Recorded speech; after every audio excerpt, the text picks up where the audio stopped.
ஸ்ரீ திரிலோச்சன தாசர் கதை. திரிலோச்சன தாசர் என்பவர் பொற்கொள்ளர் வகுப்பில் தோன்றியவர். இவர் மிகச் சிறந்த தெய்வபக்தர். இவரது தெய்வபக்தியைப் போலவே இவரது தொழில் திறமையும் புகழ் பெற்றிருந்தது. இறைவன் மீது இவர் பாடியுள்ள கவிதைகள் பல. அவற்றுள் சில சீக்கியரது மதநூல் என்று போற்றப்படும் கிரந்தா சாஹிப்பிலும் இடம்பெற்றுள்ளன. இது ஒன்றே இவரது பெருமைக்கு போதிய சான்றாகும். இவர் வசித்து வந்த பிரதேசத்தை ஒரு முஸ்லிம் மன்னர் ஆண்டு வந்தார். அவர் தமது மகளின் திருமணத்திற்காக ஒரு அருமையான பொன் நகை செய்ய விரும்பினார். அதை நல்ல முறையில் செய்யக்கூடியவர் இவர் ஒருவரே என்று தெரிந்து இவரிடம் பொன்னையும் நவரத்னங்களையும் அளித்து 4 நாட்களுக்குள் செய்து தரும்படி உத்தரவிட்டார். திரிலோச்சனரும் ஒப்புக்கொண்டு வீடு வந்து சேர்ந்தார். வீட்டிற்கு வந்து சேரும் முன்பே யாத்திரை செல்லும் ஒரு பாகவத கோஷ்டி 2 நாள் அங்கே தங்கும் உத்தேசத்துடன் வந்திருந்தது. அவர்களை உபசரிப்பதிலும் நாம சங்கீர்த்தனம் செய்வதிலும் 2 நாட்கள் கழிந்தன. 3ஆம் நாள் காலை அரசனது ஆட்கள் நகை எந்த அளவு செய்தாகி இருக்கிறது என்று பார்வையிட வந்தனர். அவர்களை கண்ட பிறகே இவருக்கு அரண்மனையிலிருந்து பொன்னும் நவரத்னங்களும் வாங்கி வந்த நிகழ்ச்சி ஞாபகத்திற்கு வந்தது. அடடா, விடிந்தால் நிச்சயதார்த்தம், இன்று ஒரு நாளில் என்ன செய்ய முடியும் என்று தவியாய் தவித்தார். பிறகு வந்தவர்களிடம் பாகவதர்கள் வந்ததனால் 2 நாள் தாமதமாகி விட்டது என்று சொல்லி அனுப்பினார். அரசன் மிகவும் கோபம் கொண்டு நாளை பகல் உச்சி வேளைக்குள் நகை வந்து சேராவிடில் கடுமையாக தண்டிப்பேன் என்று அச்சுறுத்தி அனுப்பினான். நகையோ அருமையான வேலைப்பாடுகளுடன் நவரத்னங்களையும் இழைத்து செய்ய வேண்டிய சந்திரஹாரம். எவ்வளவுதான் இரவு பகலென்று பாராமல் கண் விழித்து செய்தாலும் 4 நாட்கள் அவசியம் தேவை.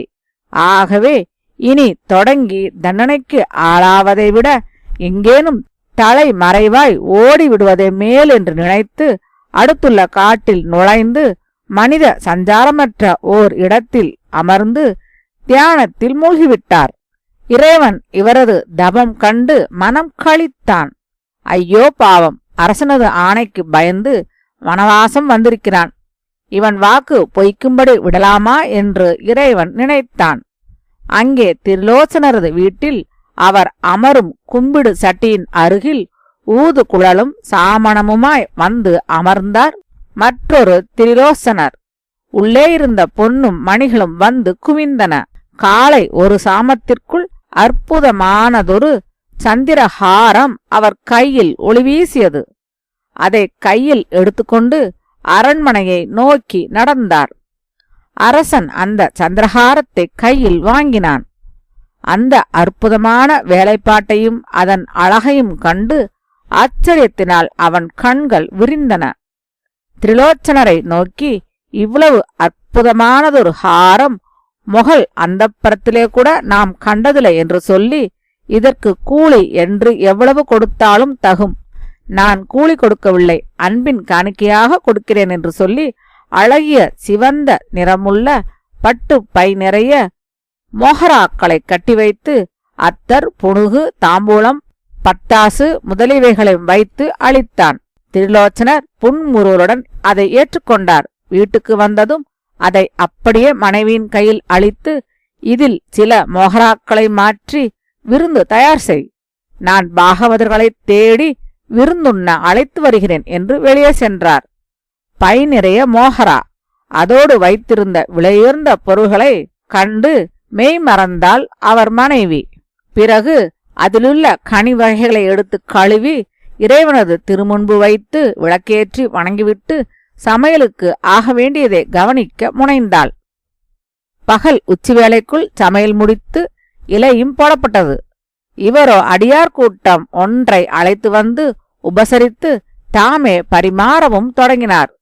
அவர்கள் திருப்தியாக உண்டபின் சந்தனம் தாம்பூலங்களை கொடுத்து வழி அனுப்பிவிட்டு தாமும் அவசரமாக உண்டார். பிறகு துண்டு ஒன்றை எடுத்து அதில் இலையை போட்டு செய்திருக்கும் அமுது வகைகளெல்லாம் வைத்து ஒரு முட்டையாக கட்டி எடுத்துக்கொண்டு இதோ ஒரு சாமப் பொழுதில் வந்துவிடுகிறேன் என்று மனைவியிடம் சொல்லிவிட்டு வெளியே சென்றார். சென்றவர் வேறோர் அடியவர் போல் உருவெடுத்து திரிலோச்சனர் தியானத்தில் ஆழ்ந்திருக்கும் பக்கம் வந்து அவரை எழுப்பி, ஐயா, காட்டிலே வழி தவறிவிட்டேன். உமக்கு வழி தெரியுமானால் எனக்கு காட்ட வேண்டும் என்றார். திரிலோச்சனர் திடுக்கிட்டு கண் விழித்தார். உடனே எழுந்து பனை ஓலை தொன்னையினால் ஓடை நீரை மோண்டு வந்து கொடுத்து, ஐயா, இது மிகவும் பயங்கரமான காடாயிற்றே, இங்கே எப்படி வந்தீர்? வன விலங்குகள் அதிகமாயிற்றே என்றார். ஐயா, சமீபத்திலுள்ள நகரில் ஒரு விசேஷம். அந்த நகரத்து ராஜகுமாரிக்கு நிச்சயதார்த்தம்.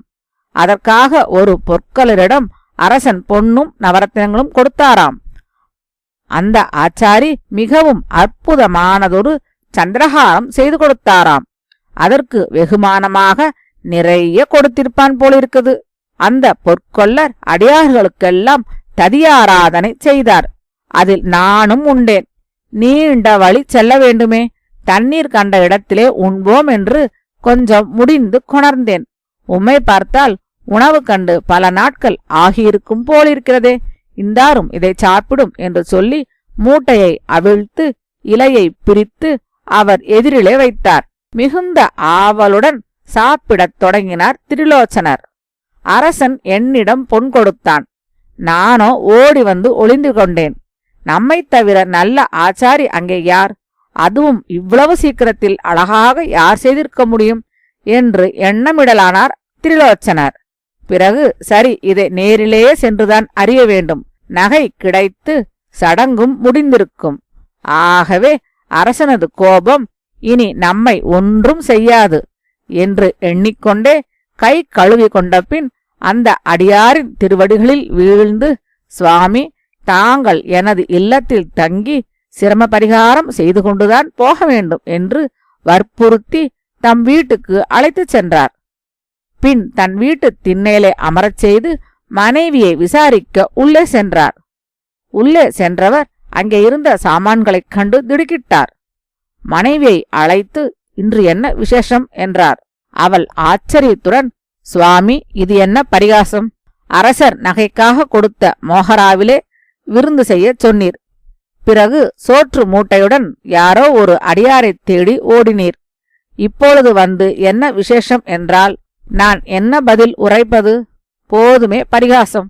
இன்னும் உங்கள் குழந்தைத்தனம் போகவில்லையா என்றாள். திரிலோச்சனர் திகைத்து போனார். இவள் சொன்ன செய்திகளும் அங்கே அடியார் சொன்னதும் ஒன்றாக இருக்கின்றனவே. அவரையே அழைத்து கேட்போம் என்று தெருப்பக்கம் வந்தார். அங்கே அந்த அடியாரை காணோம்.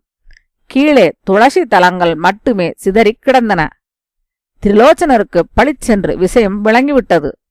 தனது பக்தனது சொல்லை மெய்யாக்கி அவனுக்கு தண்டனை கிடைக்காமல் செய்வதன் பொருட்டு இறைவனே பொற்கொல்லனாக நடித்து ததியாராதனையும் செய்து தன் கையினாலேயே தனக்குச் சோறும் சுமந்து வந்து கொடுத்ததை நினைத்து நினைத்து ஆனந்த கண்ணீர் சொரிந்து இறைவனை பல அழகிய பாக்களால் துதிக்கலானார். அந்த அற்புதமான உணர்ச்சி மிகுந்த கவிதைகளே கிரந்தா சாஹேப்பில் இடம்பெற்றவை. மெய்மறந்து உருகிப் பாடிய அந்த பாடல்களை செவிமடுத்து மீண்டும் இறைவன் சங்கு சக்கர பீதாம்பரதாரியாக தோன்றி திரிலோசனதாசரை இரு கைகளாலும் தழுவிக்கொண்டான்.